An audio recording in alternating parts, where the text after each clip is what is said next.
coming in. Thank you for joining this ScreenDaily Talk. Today is in association with the famous Tallinn Black Nights Film Festival. I'm sad not to be there in person this year, but I'm so glad we're connecting to one of the experts who runs Tallinn and some of the people who are in Tallinn this week. I'm not there because swimming in the Baltic Sea last year scarred me for life. It was so cold. No, I hope to be back next year. It's a wonderful festival. I hope many of you get the chance to go. My name is Wendy Mitchell. I'm a contributing editor at Screen International. And I'm thrilled to be your moderator today. And we've got three amazing speakers with us. Today, we're talking about how to build your career, basically, and what are some programs that can help, maybe some advice for filmmakers who are starting out. Let's introduce the speakers. We're waiting for one more to join, but while we've got two of them here already, we have the famous Tiina Lokk, who is the director of Tallinn Black Nights Film Festival. She is the powerhouse who started this festival back in 1997 and has seen it grow leaps and bounds into the A festival it is today with many industry programs. Tiina is also a film professor, a member of the European Film Academy, and a former member of the Estonian Parliament. Welcome, Tiina. Yes. Good. Yes, we'll come back in a second. We've also got here amazing filmmaker Baltasar Kormákur, who is an Icelandic actor, theater and film director, producer, studio owner in Reykjavik now. I think most of you will be familiar with his career path, but he's started out making Icelandic features with the amazing 101 Reykjavik all the way back in 2000.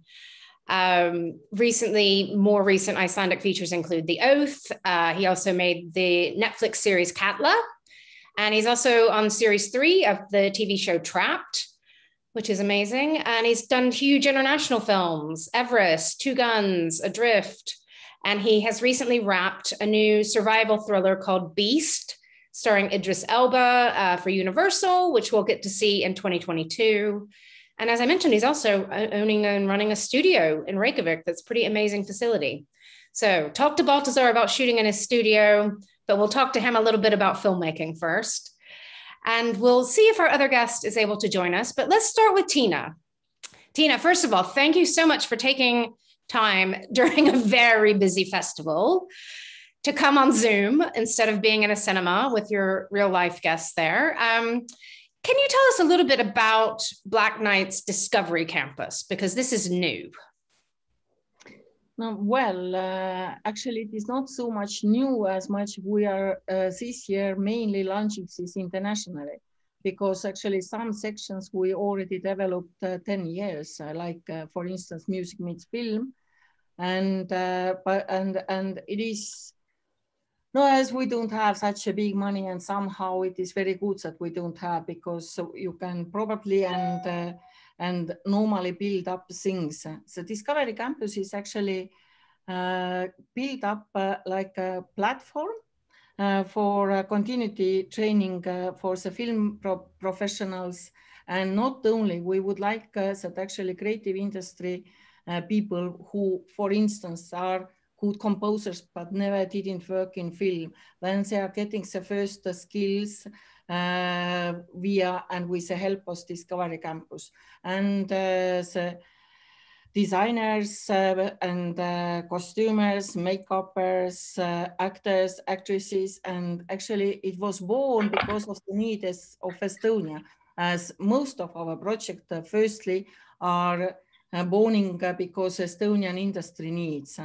But not only Estonian, it is also regional. I mean that actually, for instance, when we are making the call for the actors and actresses, it is something like Baltic Sea countries, including Russia, Ukraine, Germany, Scandinavian, Baltics. And the idea is to help to make a different kind of co-productions, because this is real countries who are making very often co-productions. And now it became very actual because of the COVID issue. As many people also left the industry. And again, we were trying to solve the problem after post-pandemic period. For instance, we started to train builders to become the builders of the decoration in the film. Like set builders? Yes. Okay. Or technical stuff, for instance, electrician, or who is making the electricity. And they would like to be, for instance, lighters or light designers in the film. So actually, there is quite a big need for the technical crew stuff also. And I presume that not only in Estonia, but it is everywhere. And now we are more or less ready with our different kind of sections. And for the next year, we would like to move with online courses during the year, and maybe also with regular meetings. Let's say maybe once per quarter or something like this. It is maybe too early to say. And next year, when we will have a meeting, we already something which is ready and clear much more than right now. And to the Discovery Campus is also created, connected to the Creative Gate. It is an online platform what we created last year and what we are developing right now, which includes the talent market, project market, also, let's say, co-production market, work in progresses, information about the shooting places, production companies, service, everything what you need actually to make the film in our region. So this is also very, very big project, but anyway, life is interesting if you do have a big project. There's lots of industry activity going on in Tallinn, I know. Just for people who are watching and they're curious, so you don't have to be Estonian to be part of Talent Campus. Can you be from anywhere? Do you need to be from the region? Right now, since this year, you can be from anywhere. Wonderful. Open up. Great. I'll come to Baltasar next, and then we are joined by Ninja Thyberg, so I'll come to her after Baltasar. But Baltasar, you're a very busy filmmaker. I think last year you told me you were shooting 300 out of 365 days. That's including during a pandemic, people. No, not me personally. No, but projects you're affiliated with. Still, you're a busy guy. Yeah. And, yet you made time to come to Tallinn this week to talk to some of these Discovery Campus. Why is that important to you, to make time to mentor, to talk to the next generation?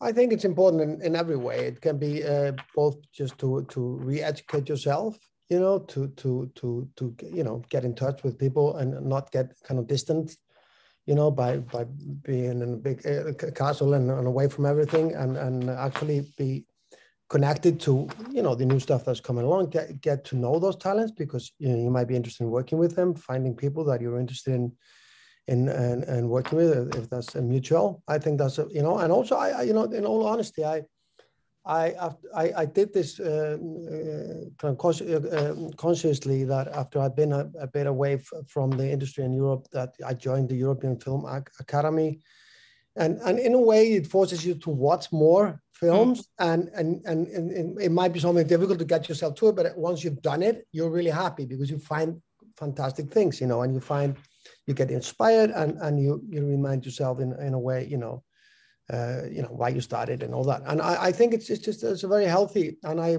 have wanted this for the same reason. I wanted to build up the industry in Iceland. I want to stay connected. I just don't want to end up, with a tequila in some pool in LA. It's like snorting coke. It's not my idea of why I set out to do this. And I think in some ways it's in some way even a selfish choice, just to go to those, to be a part of this. And of course, if I can give an advice or be helpful, then that's also, great. And we should also, you're on the board of the European Film Academy, and they're one of the partners of Discovery Campus. Is that right? Yeah. Yes. Yeah. So I was, Graciela, who is deeply in this, asked me to come and join this, and I was more than happy to do it if I could fit it in, Yeah. And did you meet some interesting rising filmmakers in Tallinn this week, Baltasar? Absolutely. One of them is with us right now. We spent last night talking about her film, and which is very interesting and a very daring take on the porn industry. The lamp director Valdimar, I haven't had, even though he worked for him, but since he has, come out with this film, we haven't had really a time to talk. It was very interesting, and also. Now, I'm not very good with names, but the director of Playground also, which is a fantastic Laura film. Wandel.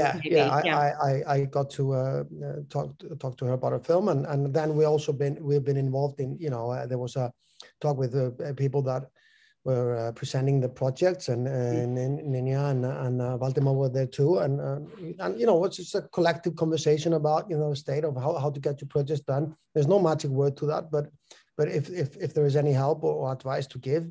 And I think it's it's educating in a weird way also. When you first time I taught after I finished theater school as an actor, I realized what I had learned, and by somehow by teaching and you realize what your journey has been. So it's also put things in perspective for you, and because sometimes you take things for granted, and you are pissed at some studio because they don't want to put $70 or $100 million into your movie, and you don't understand it, and then you realize the struggles others are having, then it puts things back in perspective. Yeah, so I think that's the reason why I take the time of doing this. Good. It sounds like a day's well spent. I'm thrilled that Ninja Thyberg has joined us also. She's a Swedish writer-director.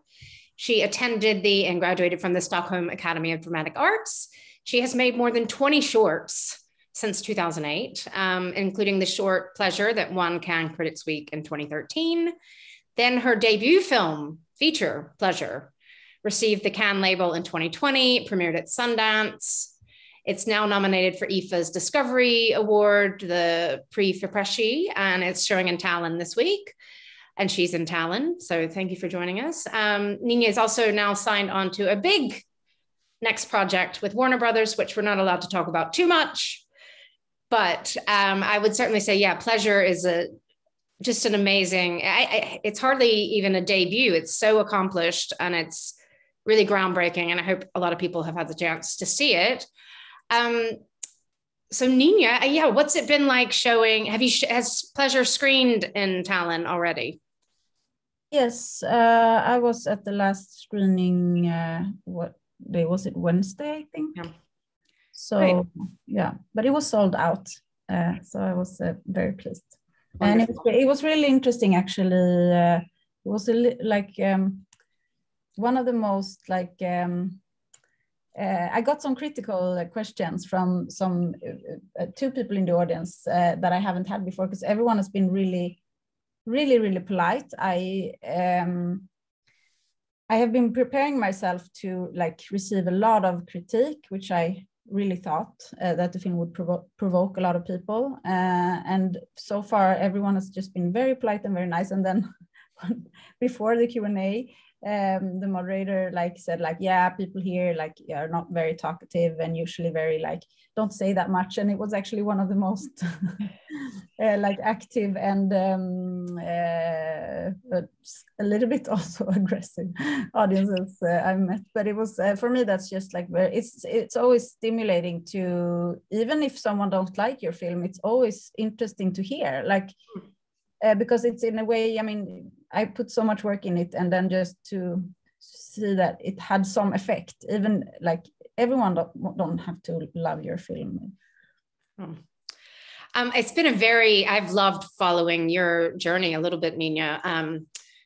And what I love about the film industry, it's very different. For everybody's journey is different. Baltasar started in theater, did a bit of film acting, then started directing. Ninja, you studied at this Academy for Dramatic Arts, and then you made lots of shorts. And then you spent many years researching and delving into this world and the porn industry in LA to make Pleasure. How did you make that leap from the shorts, especially to not just doing a feature, but doing a feature the way you wanted to do it and taking that time? Yeah, actually, I had Stockholm Academy of Dramatic Arts. That was my third film school. Oh, so I went to 3 different film school, and so that was also during that time that I made all of those shorts, and then during film school. And but so I actually started with the feature film already when I was in film school, because the short film Pleasure was in Cannes when I was in my first year. And then I applied for funding for development of the feature. And I went there during summer, but then I made some more short film and my graduation film. But I had also already then started to develop the film. So the day I graduated, that's when I immediately started to work full time on the feature. And I think at that time I had, because I had been able to build like a name for myself, even though I was only doing short films. I was already really established, and because of Cannes and Sundance, I also had gotten a little bit of international recognition. So and then I met with the Ruben Östlund also when I was in my third year in film school. He had seen my work, and he asked me to come and present my idea at Platform, which is his company, together with Eric Hemmendorf. So Ruben Östlund, I don't know if and I admired his work a lot. So then I decided to do the film there. So I felt already like I was in a good position to do. I felt like now I've done everything right. I've been to all the schools, like I've made the films to going to, so like now it's about time, and everyone kept talking about how important it is with female directors. So I felt quite confident that like, okay, I'm going to get support for this, and I'm going to be able to do it, but I didn't know how. So the scary part was to just this journey of like going to LA and starting like from nothing, just trying to get into the porn industry. And then that was such a life-changing experience. And I didn't know that it would take me 6 years, but I think it also, because it was such a demanding project and I wanted to do it properly, and so it took a really long time to find Sofia, for example, who played a leading part. That took me 1.5 years, and then I've been auditioning people during a period of 2 years in the porn industry. So for also to get people in the actually porn industry to play in the film. So now looking back at it, I think I was really brave, or I don't know where I got the courage to do all of that, because I didn't really have any role model. I didn't know where I would end up. I was just keep on going, but I felt like I was on the right track, and then just kept going. Yeah, how important was it for you to find the right producers? Because Ruben and Eric, they take their time with their films. I get the idea that they weren't pushing you to make it in 3 years instead of 6, and you had other producers as well. What sort of advice do you have about finding the right producer? There's, different. One, definitely that how they valued like the artistic freedom and to really do like director-driven projects. I think that was for me super important, even though there was a difference, because Ruben and Eric, they went to film school together, so they were like a friends and a duo that collaborated. And but when I came, like they didn't know much about me, and they, of course, Eric didn't have the trust that he had to Ruben, because he didn't. So it wasn't the same, which I kind of like in a way that. I'm happy for, in many ways, it was also very good, but there would definitely have been later. Then I brought on to the project Marcus Valto and Eliza Jones, who I went to film school with. And that, because there's something with having that close relationship and being on the same level and kind of like evolving together, that I think is also worth a lot. So there was definitely like a gap between me and Eric where we were not on the same level, and he couldn't give to me what he gave to Ruben, because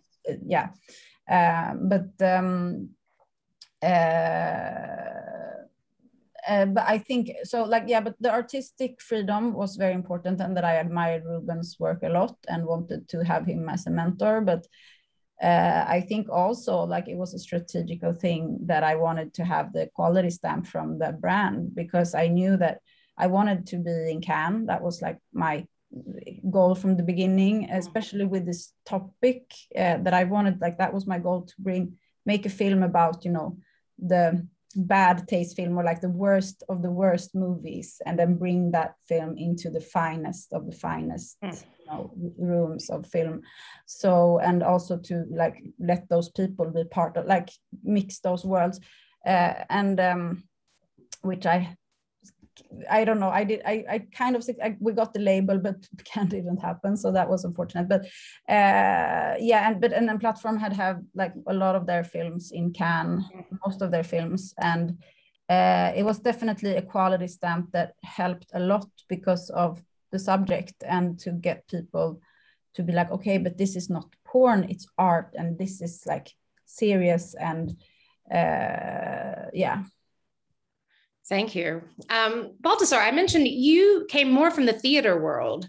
So when you were coming over into film, did you ever officially study film anywhere, or did you have mentors in the film side, or did you just jump in feet first with 101 Reykjavik? No, well, it's not quite like that. I mean, I did a lot of acting in films, and at the same time, I was acting and directing in theater. And of course, while I was acting, I was very much focusing on how they broke down, what lenses we're using, and I was always asking questions, and I was kind of opinionated about the whole thing. So I you know, Thor Fredriksson definitely, you know, was my mentor in some way. You know, though our styles are very different, it's still, you know, he introduced me to the world of independent films, and took me to festivals because I was the leading two of his later films, and so that was definitely, you know, my introduction to the industry. But I did not go to officially to a film school, and I think, you know, I would have loved to, but that wasn't my path. You know, I think schools is a very personal thing, because it's your opportunity to just dwell into it, and but it's, you know, personal experience, I feel like. But then I did my first, I never made a short, for example, just made my first film, and it kind of introduced me to the you know, international world, and Hollywood came, you know, at my doorstep then, you know. So then it just, you know, I stayed quite a while in Iceland. I didn't go straight away. I did few other movies there before, until Jazz City. I think I started making films over there, you know. So yeah, I mean, and yeah, I'm curious how I listened to your masterclass for Tallinn online. So anybody that's got a industry badge at Tallinn can go watch Baltasar's class if you want. But one thing I thought was really interesting is you saying, you know, right now there is so much opportunity with really great TV as well. And I know on Trapped, for instance, you've hired directors who are coming up to direct an episode or two, or, you know, a writer. So how do you see that helping people who want to eventually make film? You know, is starting in TV isn't what it used to be. It doesn't mean you have to only work in TV, right? No, it's a very different world, and I think it's open up to, you know, both have filmmakers that, you know, our authors open up to TV in a different way.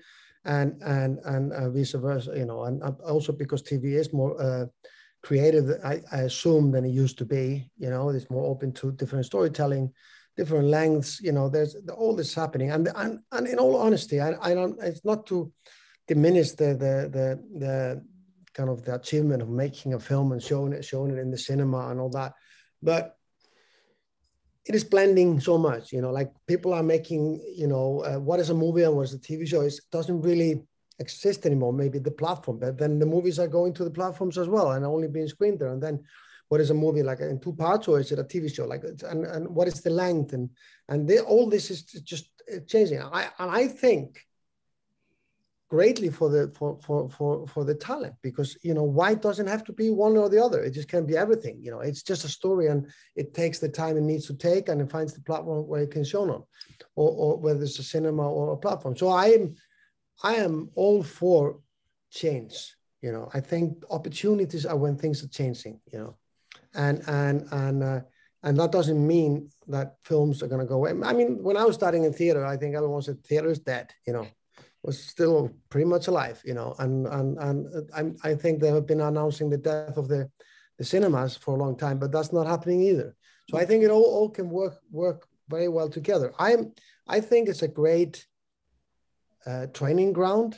I think you get to accustom yourself with working with professional crews, and I think that's a powerful. It doesn't make you an auteur, it doesn't make your movie necessarily interesting, but you learn the trade, you learn the craftsmanship of it on set, and I think that's a great opportunity. And also I think it's sometimes people are like Ninja was saying, like it took her a long time. She was doing research, but some people are maybe doing a movie every 5 or 6 years, and if they can jump in there and do some work in TV, or I think they probably get better off than going and to work in a restaurant or be whatever it is. So I think it's a great opportunity. You can use it. All the art directors that I've introduced in Trapped have had offers from abroad. So and that's a big thing in Iceland, because Iceland is a small place and having opportunities. And I'm very proud of Ugla, for example, who is doing great. Ugla Hauksdóttir, who's now the Power, and is really, and she's a very young woman and is on the rise, and I'm sure it's going to make it easier for her to get her first feature made.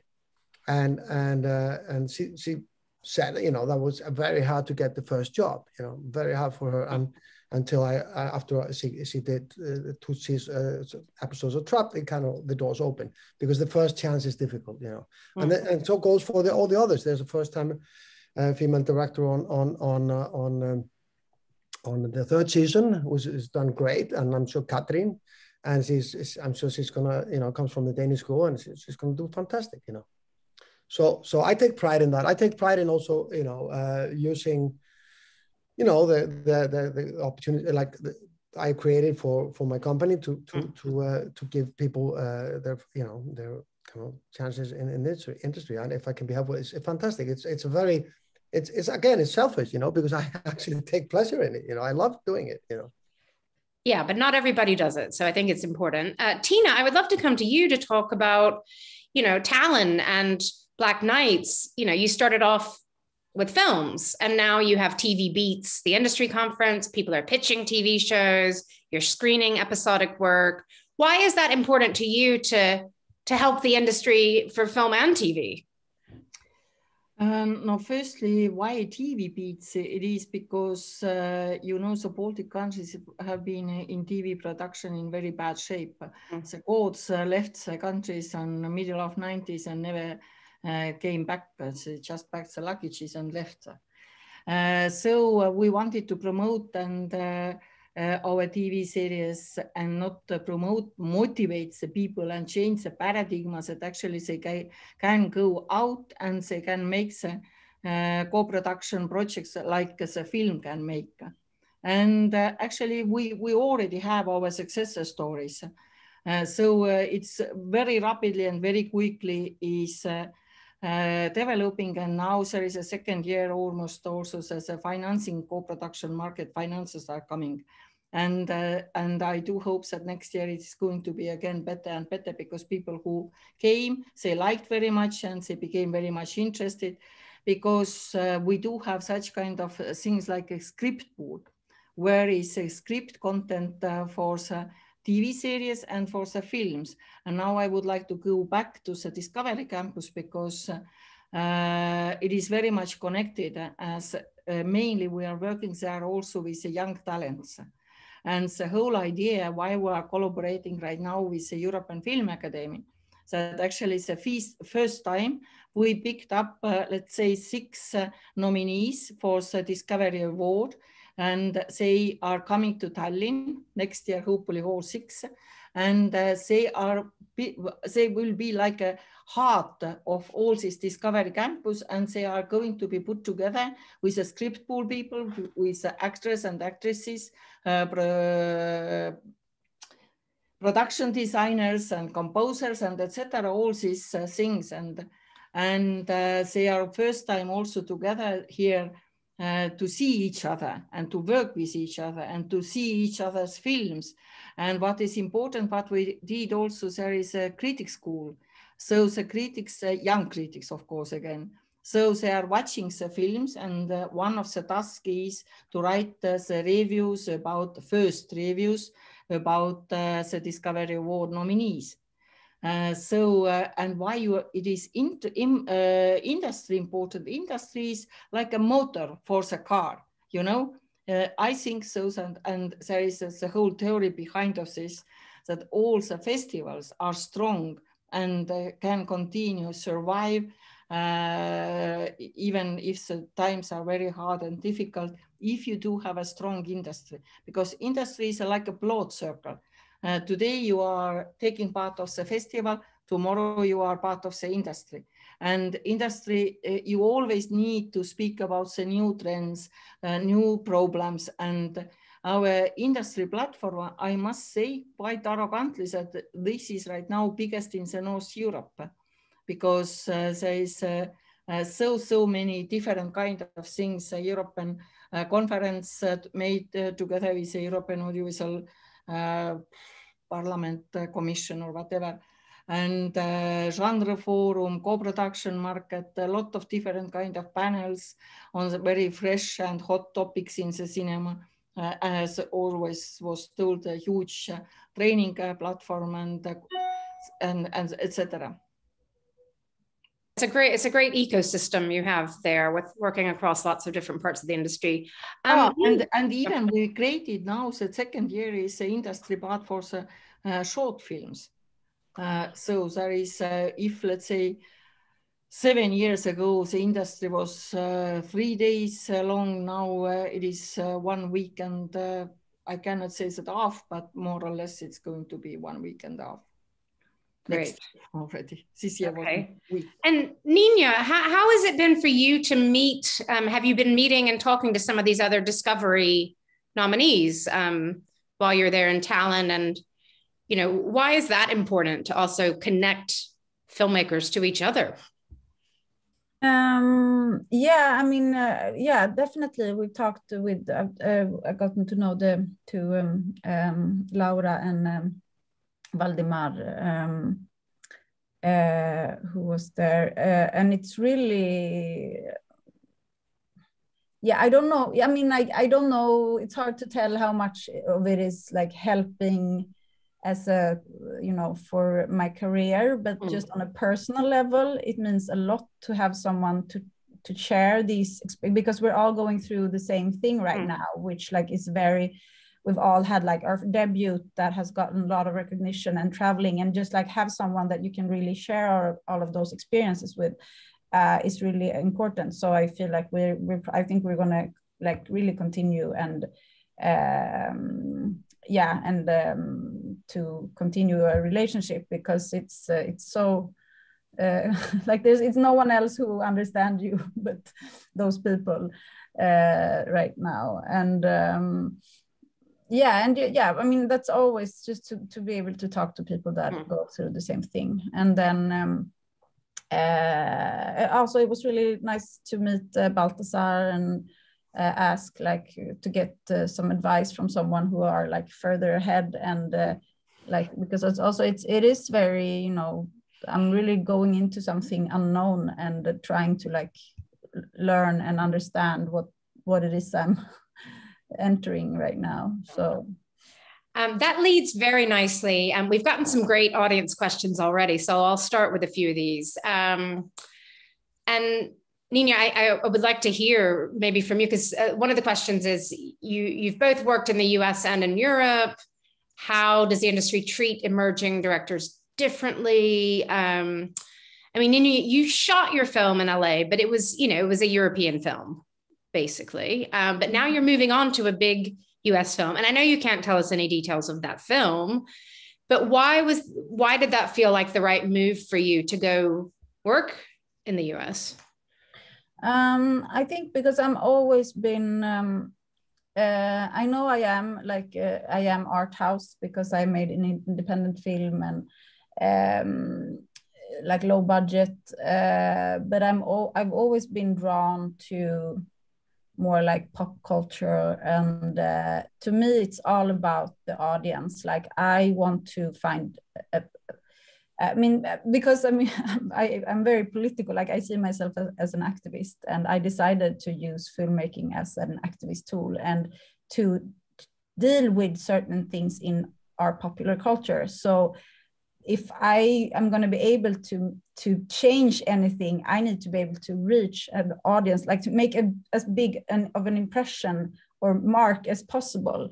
So like I want to fight Hollywood with their tools and be like to learn how to entertain the masses, like talk to like as many people as possible. So that's always what I think, I mean, pleasure with the topic that it is, it's very heavy when there's nudity. So of course that is limiting, but that's, I'm like, this, but the language in the film is very like fast and like poppy and colors and music and that's what I'm attracted to. So, but it's going to be hard because I mean, I'm going to try to fight Hollywood within Hollywood, but I also want their money. So I want them to support me to challenge them. And that's going to be, of course, hard to see if I can do that within that system, or if it's going to, if I'm going to get to have the artistic freedom that I need, because I'm not going to be like, I can't compromise on a level where I'm doing the opposite of what I'm there to do. So yeah, we'll see. I'm curious to see where I will be in 5 years, if I will be there or if I will be like coming back to Sweden with my tail behind my foot, like good luck.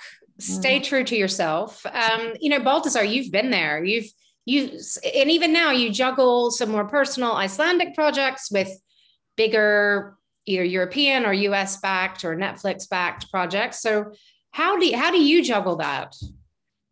I go by case. I just intuition. If I like a project and it brings me to an interesting place to do something interesting, I'm totally when I was offered Everest, there was nothing in me that would have stopped me. I lived in the elements.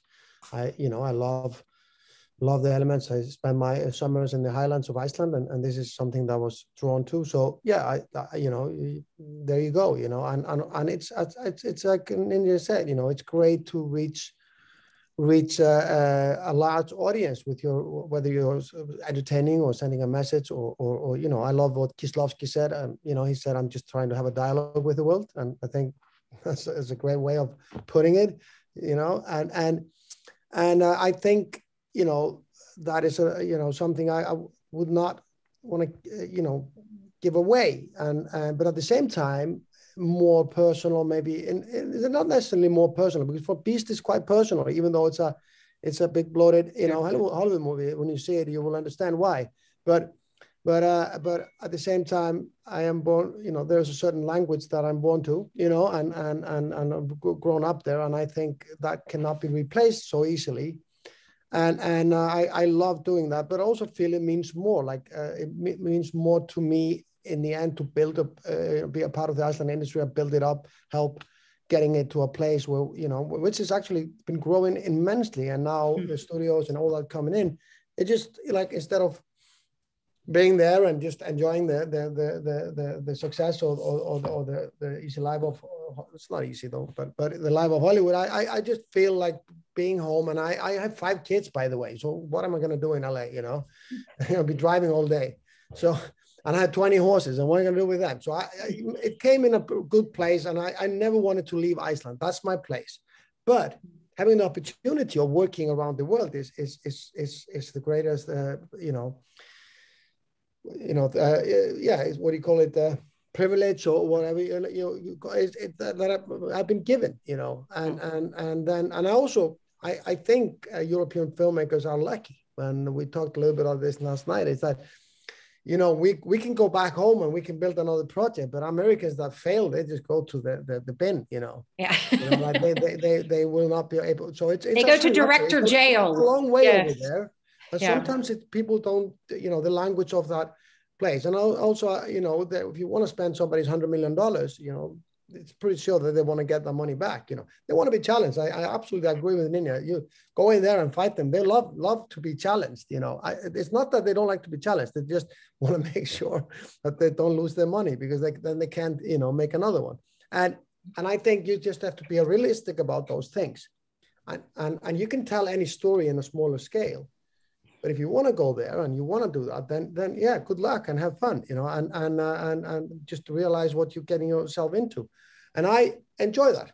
And everything, it's not like, oh, you've been there and therefore you're safe and everything's cool. You know, every project is a risk, you know. And but I don't look at it so much like that anymore. I take mostly the pleasure out of it. It is what it is. You know, if they send me home, I got a studio. I got a couple of projects that I look forward to be making. But juggling is the kind of best of both worlds. And I come, you know, as you know, I come from a language of 300,000 people. And I didn't mention this in my earlier answer, that the TV that I've been making, you know, like Trapped and Katla, have reached a way larger audience than we've seen with Icelandic projects before. And that's also another interesting thing. And also, it's quite interesting, like, if I remember right, Carlos was screened in the main competition in Cannes, right? And that was a TV show. So even there, you know, they are looking at TV as equal to films, you know, in some way, at least if it's done in that quality. So I think the whole world is changing in that manner. I hope it answers your question. No, that does. Thank you so much. And I do think you're one of these shining lights that can do the Icelandic work, can do the Hollywood stuff, and we sort of feel you in them. So I think you know how to do this. We've got another interesting audience question. It's a really good one, I think. We'll start with Ninja. Was there a moment in your career when you thought you might give up directing films? And if so, how did you overcome that and talk yourself back into it? No, I mean, if there's any moment, I think that is now, to really, it's been so, for me, like, it's been really like this passion project, and I sacrificed everything. And it was like the reason for getting up from the bed each morning. When I'm out of it, I'm just so drained and exhausted, and like, I don't want to do that again. I never want to put myself in that position again. So I also, like, I'm starting to think of also, I remember something you said, Baltasar, at your masterclass, but like do you really want success, or are you ready for it? Are you sure that is what you want? And I've started to have those feelings now of like, why? Do I really want this life? I mean, it costs a lot, and I see my friends, like, they have kids now, and they live these other lives, and is it worth it? Like, I'm having those thoughts a lot right now, but I still think, I just think I won't be able, I'm going to continue, because that's just in my DNA. I think that's the person I am, but it's a bit like scary also, because I'm not sure, like, if it's going to, like, if it's necessarily a better life than if I would just do something else. It's more that it's like, I think if it's just who I am, I think. Oh. Baltasar, did you ever say, oh, I'm just going to quit and raise my horses? Every time I'm horseback riding, why don't I just do this? You know, but I was actually working as a professional horseback rider for a while, and I got really fed up of that. So anything you love, you come to a place where you might have these doubts. And the reason I just want to extend on this, what Ninja was saying, is that is that yes, I came to I was telling people, like, a lot of people look at success and they want it and they see it as a thing far away and something to reach to. But then I've asked people, really, do you realize what you are giving up? What is the work you have to, if you're going to do this? And I think a lot of people are not ready to do it. They want the benefits of it, but they don't really want to do the work. And that's why I tell people, you can have it, but it's going to be a lot of work. It can be done either way. And there might be a lot of sacrifices. And I have sacrificed things that I would not have liked to sacrifice, going down this path. I didn't realize it then and I'm a little, like she says, that's the DNA in me. There was probably nothing that would have stopped me. I have been in a situation where I couldn't sleep because a film that I did failed and it didn't pay the investors back. And that was before I kind of Hollywood opened to me. But and I was rolling in my bed, sweating for 4 months, and I felt terrible. And but it was a great thing to go through, because you have to make up your mind. This is going to happen again. I'm going to be in this place at some point again. Is this something that I really want? Is it? Do I want it enough to go through this? And yes, we know what the answer was. And I also believe sometimes you can't, either you're built that way, so you just keep on going, like you can't stop it, and it's not necessarily more and more. I actually want to do better and better, not bigger and better. I want to do better. I really want to make better films. That's really what I wake up to every morning. Keep going. Yes. And I think, yeah, might be having those thoughts, but I think I'm going to see her somewhere out there, pretty soon. It's just like you can see it in the eye of people. You can see how they kind of they are so focused. It's like there's no question that's going to go far. Yeah, some people just, like you said, they have it in them. They have to do it. Yeah. They're not going to be happy unless they do it. And another interesting question for Tiina. From the audience, and this is asking, should the main competitions and festivals show more first or second features so that people can raise their profiles? Tiina, how do you think about that? We do have two main competitions. One is the first feature competition, especially only first feature. And why only first feature? Because I think so that there you can feel and discover the absolutely innocent, poor, clear, clean talent. Because after the second film, very often is already influenced by the finances and everything surrounding. But first feature, it is very clean. And maybe it is coming from, not maybe, definitely it is coming from my past when I was many years, more than 20 years, the teacher in the film school. And I really love to discover the young talents and young talents. And the main competition, actually, I'm very happy put together, let's say the second film directors or unknown film directors, but interesting, talented, and the old masters. So I think so that it is maybe more fair even, because the first film is a first film. And actually for me, even somehow it is maybe more interesting because I really like the talents discovering. And we are even not looking for so much perfect films, it is like a Venus. If there is missing one arm, the sculpture is maybe even more perfect and more interesting. So there could be mistakes, but if you feel the special energy that yes, this is something, then it is we are picking up this.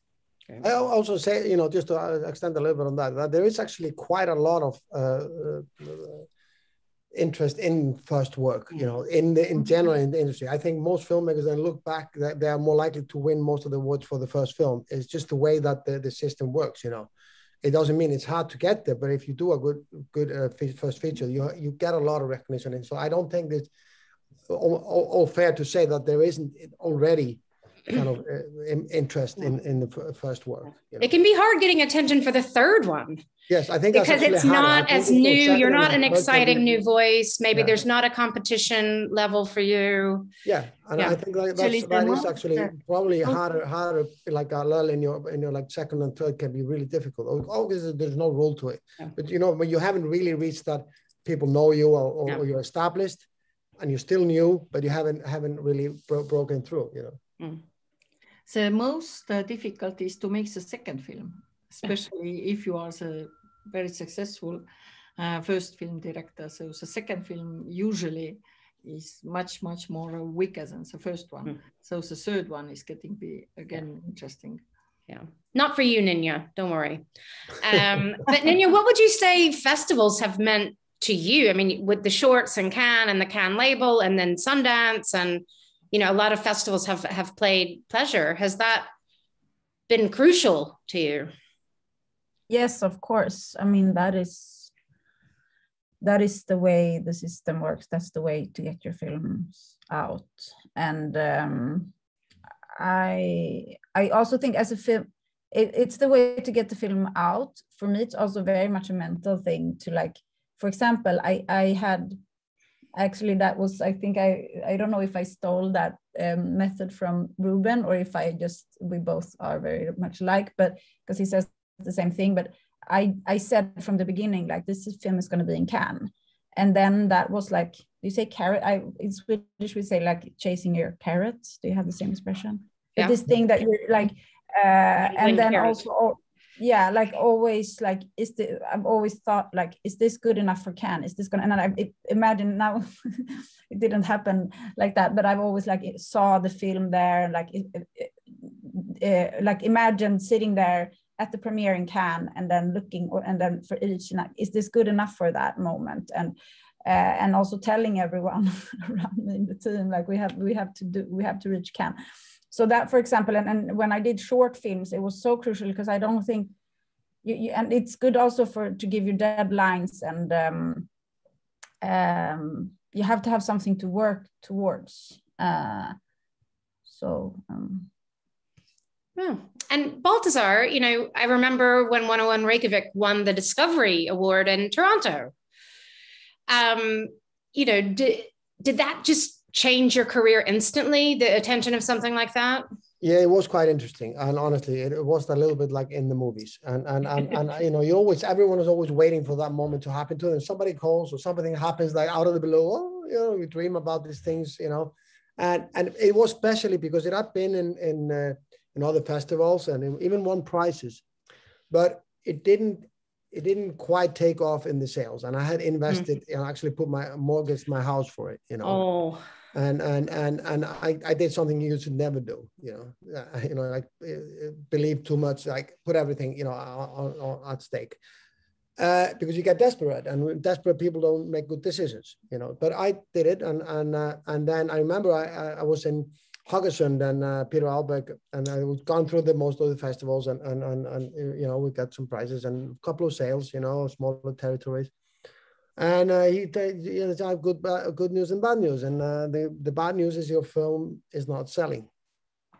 And I told him, yes, that means I'm going to go bankrupt, I have to sell my house. And then he says, well, I got good news for you. Last one, Trier, went bankrupt 20 years ago. And look at him now. and that was when he was actually, that was the breaking the waves that was coming back into to his career. And took him 20 years. Like, there wasn't much help in that. So I was looking at a really difficult time in front of me, and then I only had Toronto left, and it did happen before. It wasn't only because of the Discovery Award. It was something that happened. I don't know what they put in the drink before the screening, but something happened, and it just the agent started calling, and none of that had happened before.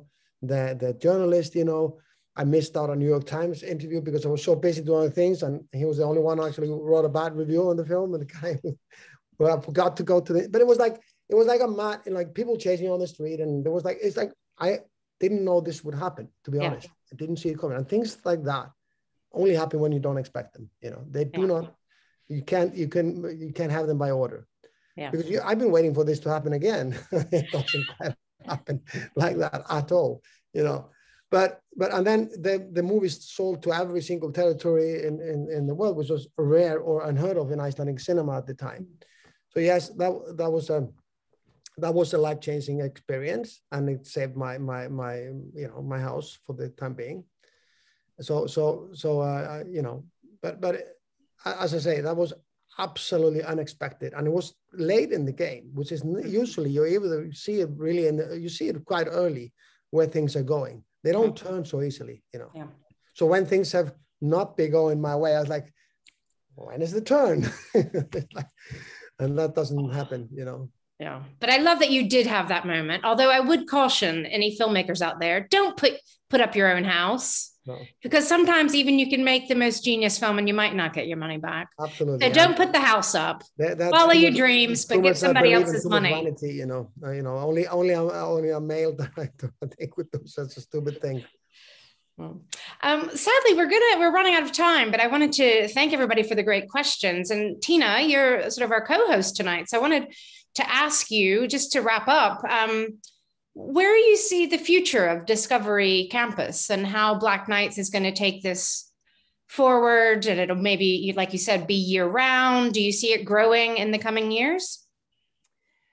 It is right now a little bit difficult to say, but we would like to build up, let's say, some maybe most interesting, I do hope finally it's an online platform, of course.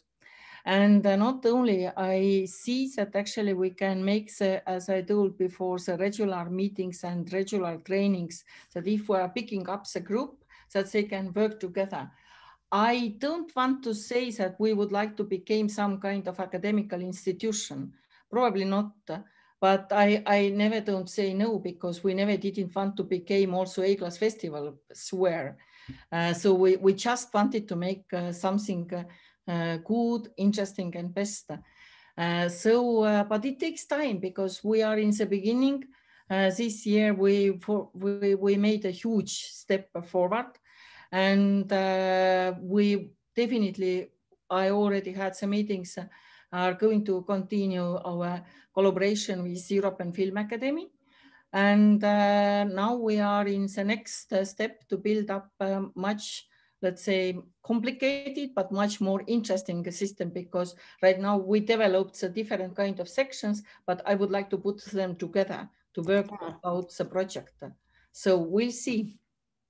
Great. So if anybody wants more information, I'm sure you could go to the Tallinn Black Nights website. It's poff.ee. So go check that out. Really a huge thank you to Tiina, to Baltasar, to Ninja for being so honest. Filmmaking is not easy to crack into. It's not easy to keep going. And I think you've given some rising filmmakers some great inspiration today. So thank you to everybody who joined us. Thank you to my colleagues at ScreenDaily for organizing this in association with Tallinn Black Nights. So stay well, everybody. Enjoy Tallinn. Warm up if you go in that Baltic Sea. Thanks, everybody. Thank you very much. Thank you so much. Bye. Bye-bye.